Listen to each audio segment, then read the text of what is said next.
يعلمون والذين لا يعلمون. قال النبي صلى الله عليه وسلم: طلب العلم فريضة على كل مسلم، أو كما قال عليه الصلاة والسلام: لكل نبي في الأنام فضيلة وجملتها مجموعة لمحمد، بلغ العلا بكماله كشف الدجى بجماله، حسنت جميع خصاله صلوا عليه وآله. شوق سر درود شریف. اللهم صل على محمد وعلى آل محمد كما صليت على إبراهيم وعلى آل إبراهيم إنك حميد مجيد. اللهم بارك على محمد وعلى آل محمد كما باركت على إبراهيم وعلى آل إبراهيم إنك حميد مجيد. عزتمند قرآن کریم کے رب العالمین فرمائی: قل هل يستوي الذين يعلمون والذين لا يعلمون. قرآن کریم کے رب العالمین فرمائی دا علم خاوندان و بغیر دا علم نچی کم دی دا برابر ندی، یعنی عالم او غیر عالم چی دی دا برابر ندی. چا سر علم دے و چا سر علم نشت دا برابر ندی.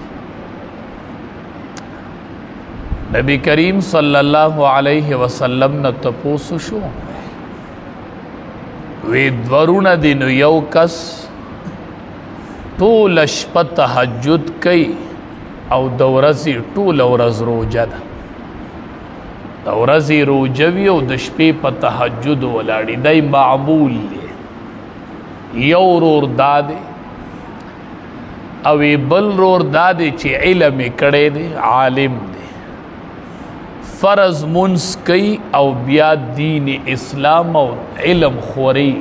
طلباو ته سبق وائی.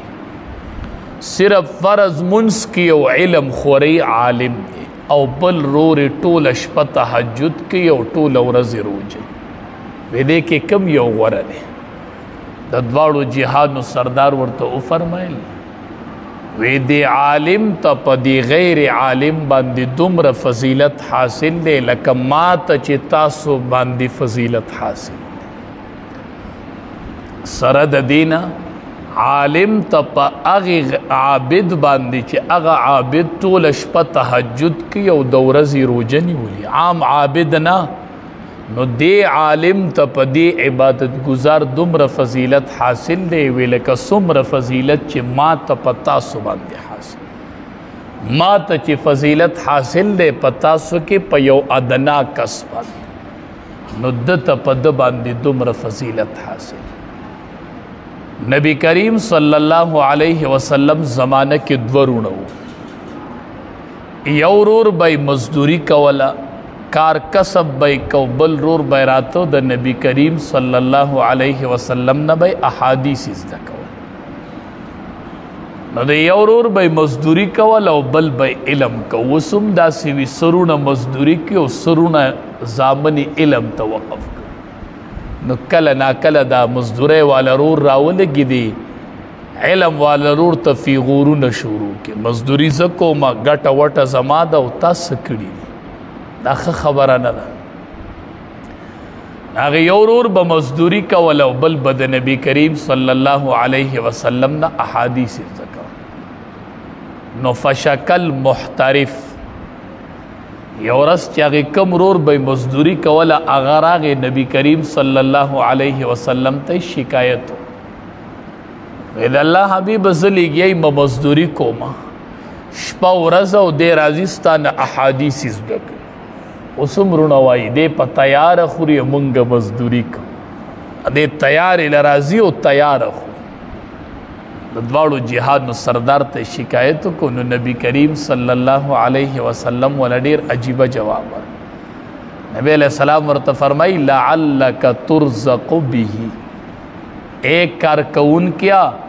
شاید چې الله تعالی دا رزق درکې دا د په وجه الله درکې ښا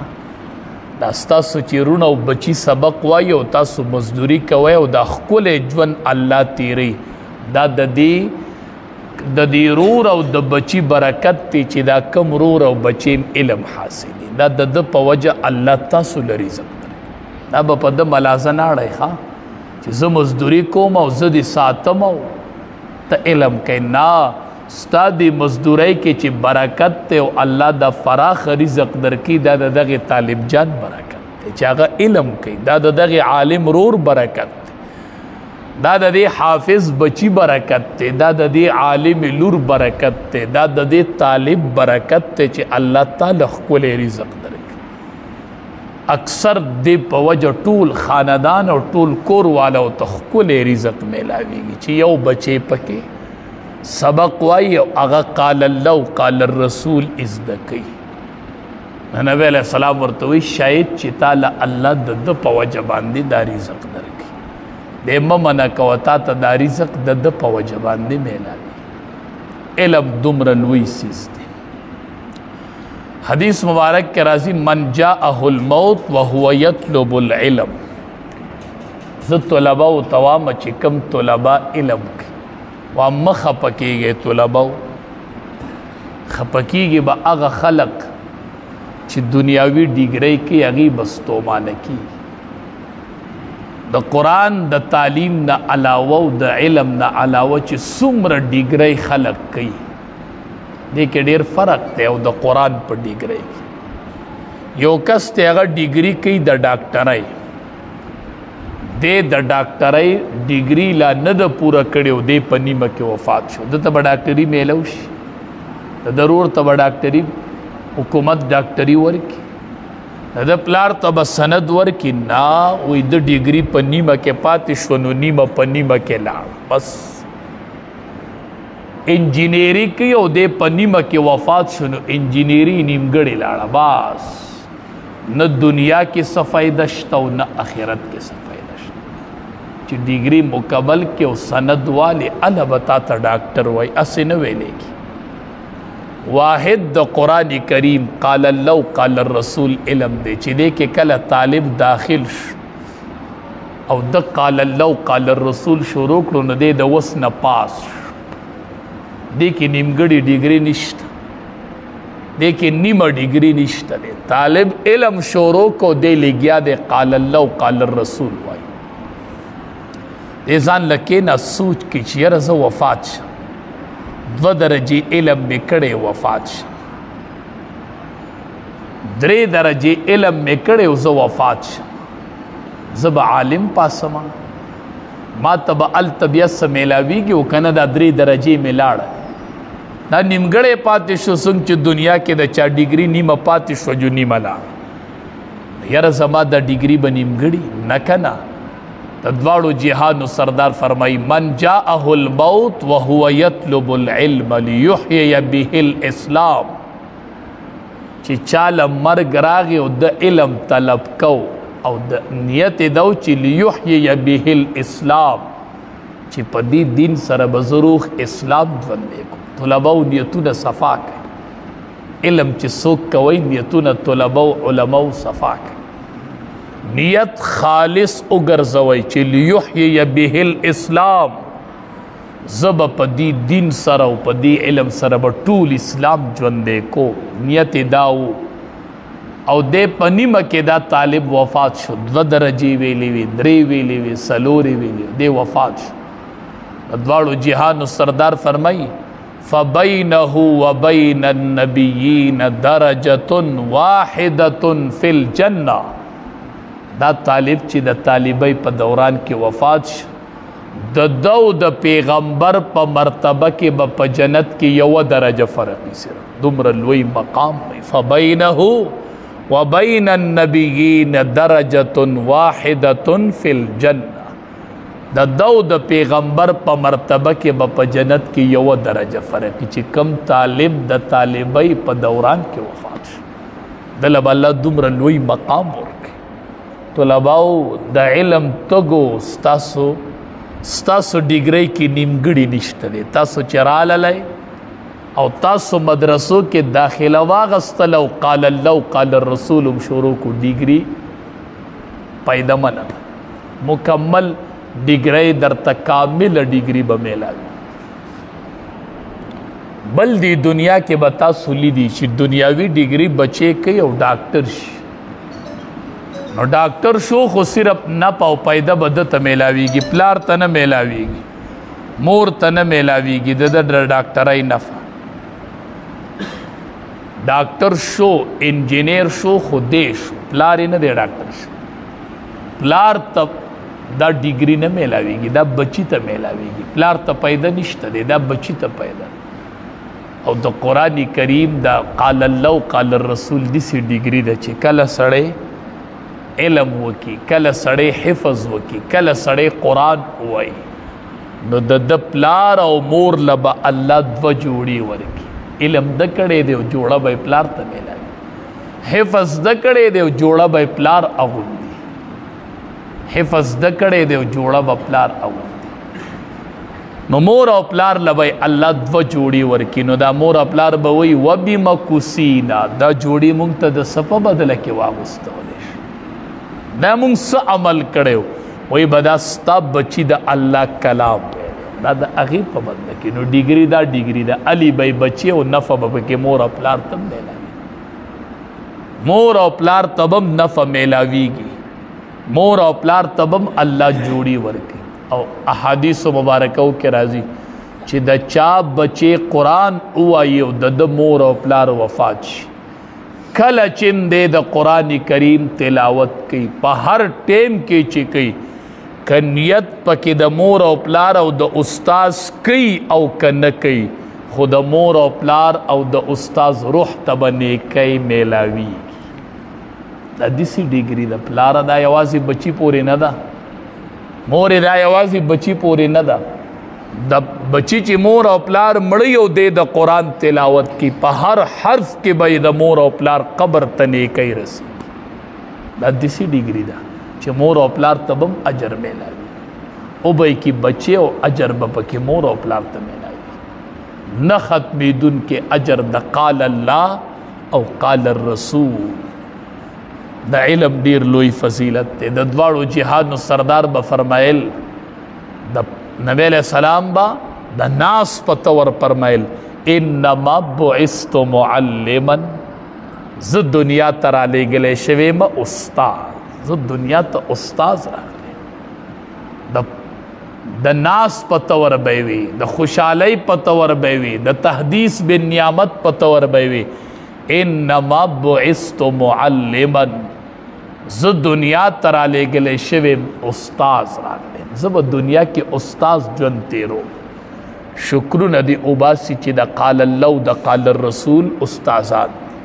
بچو ته قرآن خي تاسو د قرآن د استاد د فضیلت نه خبرې چې بچو ته قرآن خي بچو ته احادیث خي بچو ته قال الله قال الرسول خي د مدارس استادان چې بچو ته علم دین خي حدیث مبارک کې راځي اسمانونو والا او زمکو والا چې څومره مخلوق دی دا ټول حتی النملة فی جحرها تر دې چې میږې په خپل سوړه کې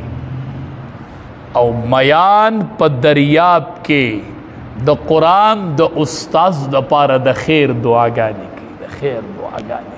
چې څوک بچو ته قرآن خي معلم د قرآن معلم د احادیث معلم د دین اسلام میږي ورته سړو کې دعاګانې کوي او میان کبان ورته سیندونو کې دعاګانې کوي الله وی بخي د خیر دعاګانې ورلکه د خیر دعاګانې ورلکه چې څوک قال الله قال الرسول بچو ته خي د استاد په مسند ناس د استاد په ګدۍ ناس یو بچو ته قرآن خي شکرونه وباسئ چې څوک د استازی په ګدۍ ناست یو مدارسو کې استازان جماعتونو کې استازان یو بچو ته قرآن ښایي بچو ته دین اسلام ښایي میان درله د مغفرت دعاګانې کوي میږیان درله د مغفرت دعاګانې کوي دی درته دعاګانې کوي دعاګانې درته کوي حدیث مبارک کې راځي ګوره الله دې زموږ د ټولو نیتونه خالص کړي نیت ډیر بنیادی چیز دی اخلاص او نیت دا ډیر بنیادی چیز دی ډیر فیصلې به په نیت کې د دواړو جهانو سردار فرمان اشد الناس عذابا یوم القیامه په ټول قیامت کې به اشد الناس عذابا یوم القیامه د ټولو نه سخت عذاب په قیامت کې دا چاته میلاوي په ورځ د قیامت په د ټولو نه سخت عذاب عالم دا هغې عالم ته میلاویږي لم ینفعه علم هغه عالم ته به میلاویږي چې هغه ته خپل علم نه په نه ورکړي او په خپل علم عمل نه کړي د ټولو نه سخت عذاب کې به هغه عالم مبتلا وي چې چا په خپل علم باندې عمل نه دی ډیره د خسران خبره وی عالم چې علم یې کړی او په خپل عمل په علم عمل نه کوي د دې مثال داسې دی لکه مومبتي چې سړی بله کړي نو خلقو له رڼا ورکوي که نه خلقو له رڼا ورکوي خو خپل ځان سیزي مومبتي رڼا خلقو له ورکوي خو ځان اوسیزي نو هغه عالم چې علم یې کړی دی او عمل یې پې نشته دی د مثال د مومبتۍ دی بس خلقو ته رڼا ورکوي خلق پیدا علي او خپل ځان باندې لګیا دی خپل ځان یې اوس الله دې مونږ د علم بې عمل نه دی الله زمونږ حفاظت نصیب عالم با عمل علم نافع دعا کوي الله علم راکړي خو نفمن علم راکړي الله علم راکړي خو ما ته پې د ټولو نه اول عمل نصیب حدیث مبارک کې راځي څوک چې علم حاصلوي قال الله قال الرسول حاصلوي او د اراده پې د الله نه علاوه د بل د الله رضای مطلب نه دنیاوي منصبونه مطلب دی یو سنیت دی او بل سنیت دی علم حاصلوي خو نیت د الله رضا نه ده د دواړو جهانو سردار فرمایي لم یجد عرفها دا عالم چې دی په ده باندې د جنت بویم حرام دی په ده به د جنت بوی نه لګي علم په شان لوی نسبت دا د الله صفت دی داود علیه السلام ته الله وی علم درکم که بادشاهي درکم څه دی خوښ دی داود علیه السلام ته الله وی علم درکم که بادشاهت درکم وی الله علم راکا الله علم ورکنه د علم په وجه ورله الله بادشاهت د بادشاهت سره علم نه میلاویږي او د علم سره بادشاهي میلاویږي وی الله علم راکنه چې علم الله ورکنه به الله ورله بادشاهي ورکړه بادشاهي په علم پسې خپله راځي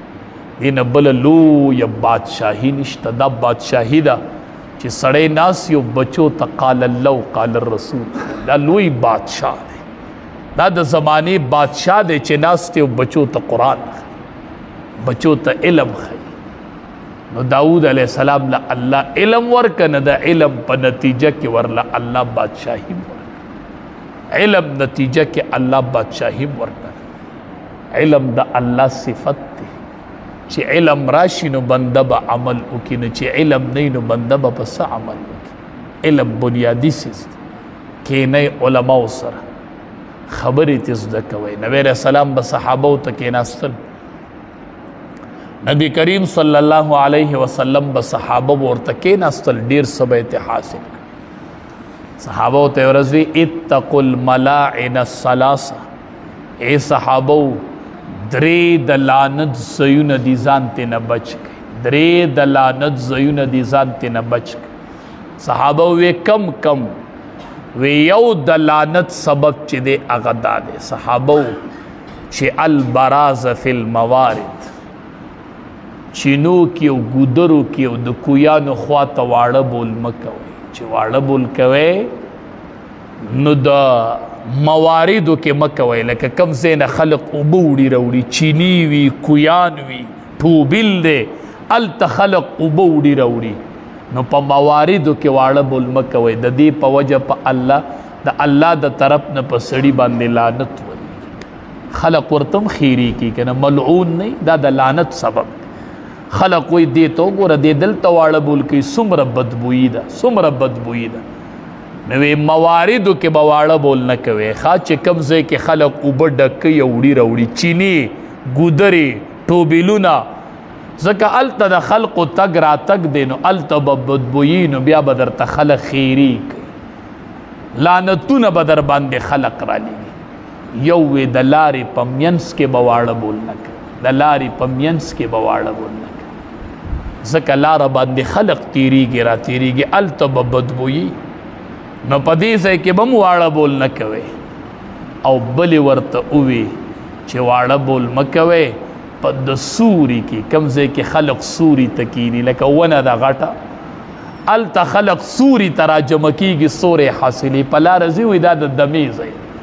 نو دی چې ښکلی سوری د دمې وویني نو دی پکې واړه بول شروع وی د سوري په ځای کې به واړه بول نه کوئ دلته خلق کیني دلته خلق دمه کوي خلقو ته تکلیف دی نو ګوره دې درې واړو ځایونو ته ګوره دا هغه ځایونه دي چې که دې کې مونږ واړه بول کوو نو هلته خلق کیني پاسي نو بیا به بدبويي نو چې سړی په مسجد کې او په استنجا خانو کې واړه بول کوي چې سړی جومات ته رادنده شي او بدبويي شروع شي نو چې دا بلا صحالي چې د جومات د سړی چاردام کوي او جومات ته رادند شي او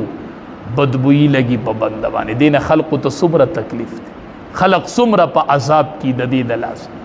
مسجد ته راځي دا خلق به څومره خیرې کوي چې هغه لګي او مسجد کې او په استنجا خانو کې او مسجد غسل خانو کې واړه بول او د دې بدبويي به خلقو باندې څومره تکلیف نبی علیہ السلام وایي چې سوري ته خلق کیني نو هلته واړه بول مه کوئ او ته مسجد کې په غسل خانو کې چې دې نه به خلقو ته څومره تکلیف خلقو ته به څومره تکلیف هلته وایي ځکه مه کوئ چې خلقو ته تکلیف مسجد ته چې وی راځي پیاز او اوږه به نه خوري ځکه د خولې نه بدبويي ځي دلته ملایکې هغې ته هم بدبويي خلقو ته هم بدبويي نو مسجد ته چې ځي وایي دا څیزونه به نه خوري هسې نه چې خلقو ته تکلیف نبی علیہ السلام له صحابه راتلل ښکلي خونې به ورته کول ښکلي آداب به یې زده کول نبی علیہ السلام صحابه ته وی فرمایل حدیث مبارک دی چې کلم عورت ښکاره کو بیا خبرې مه کوئ لکه وړو بول یا لوی بول کوئ نو عورت چې کله ښکاره شي نو بیا دغه ټیم کې خبرې مه کوئ هغه به ښکلی دنده واشروم کې ناستې بار به ورته یو ولاړې خبرې به کوي یو بار ولاړې یو دنده ولاړې دند واشروم کې ناسې موبایل به ورسره گیم به شروع کړي دند په واشروم یا به فیسبوک آن کړی په جومات کې به دند ناست یا به ورسره ټلیفون یو دند به ناست د بولو براز ټیم کې نبی علیہ السلام فرمایلی چې کشف د عورت وشي بیا خبرې مه کوه دا مکروه دي چې د سړي عورت ښکاره یو سړی خبرې دا پکې د مزې ټلیفون اټین کړی لګیا و یا به ورته بار کس ولاړې دواړه به خبرې او کشف د عورت پې کړي دا مکروه دي دا آداب علماو نه زده کوئ علماو نه طریقې زده کوئ کم ټیم کې خبرې ښې دي نه دي ښې کم ټیم کې حال څنګه ترتیب کوم څنګه چلن کوم جماعت ته څنګه ځم او دس څنګه کوم نبی کریم صلی الله علیه وسلم په دوو قبرونو تیر شو مر بقبرین په دوو قبرونو تیر شو دواړه په عذاب کې مبتلا وو دواړو ته عذاب قبر شروع نبی علیہ السلام فرمایل وما يعذبان فی کبیر دې ته عذاب نه ورکولی کېږي د لوی ګناه په باره کې یعنې ګناه لویه ده خو دې ته وړه ښکارېدله دې ته هغه ډېره معمولي ګناه ښکارېدله او نن په عذاب کې مبتلا دی نبی علیہ السلام وی دا یو چې لا یستنزه من البول د به ځان د وړو بولو د قطرو نه بچ کو ځان به د وړو بولو د قطرو نه بچ کو اکثر به واړه بول نه به ځان نه بچ کړ. نن سبا تاسو لیدي د اودس د وچولو څه حال دی. ځان د قطراتو نه صفات ساتئ، کپړې بچ کوئ، وجود بچ کوئ. نبی علیہ السلام وی دا نن چې دی په عذاب قبر کې مبتلا دی د به ځان د وړو بولو نه بچ کړ، د به ځان د وړو بولو نه بچ کړ. هغه قطرات بای کپړې ګنده کړلي، وجود به پې ګندش. لا یستنزه من البول، ځان به د وړو بولو نه بچ کو. نن د هغې وجې نه دی په عذاب قبر کې مبتلا دی. علما وایي ګورئ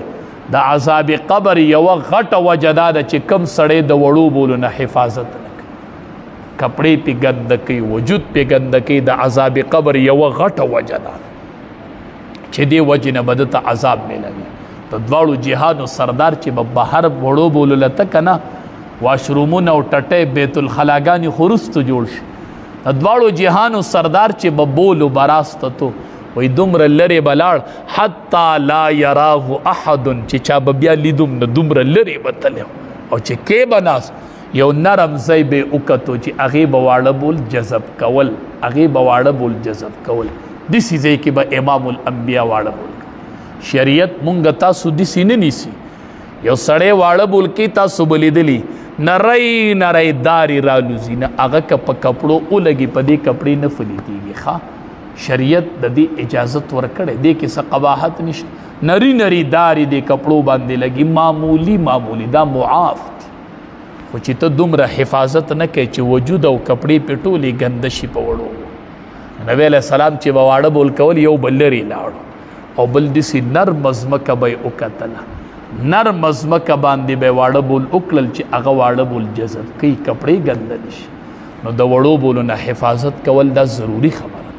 او دی بل تن ته ځکه عذاب قبر شروع دی چې یمشي بالنمیمه، د کار چغلخوري وه، د کار چغلخوري وه. چغلخوري څه ته وایي؟ د خلکو خبرې نقل کول د پاره د فساد، د وراني د وراني. یو خبره یو ځای ته وړله او د بل هغه بل ځای ته وړله، وراني کول وراني کول. ښه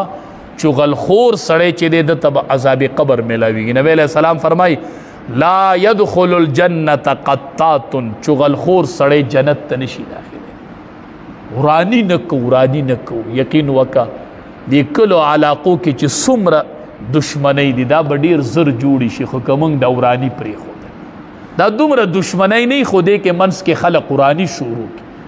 د یو ورانه خبره یو ته رسي او د بل ورانه خبره بل ته رسي. دا ښه دشمنی چې سیوا شوې دا زمونږ د وجې نه سیوا شوه. او داسې خلق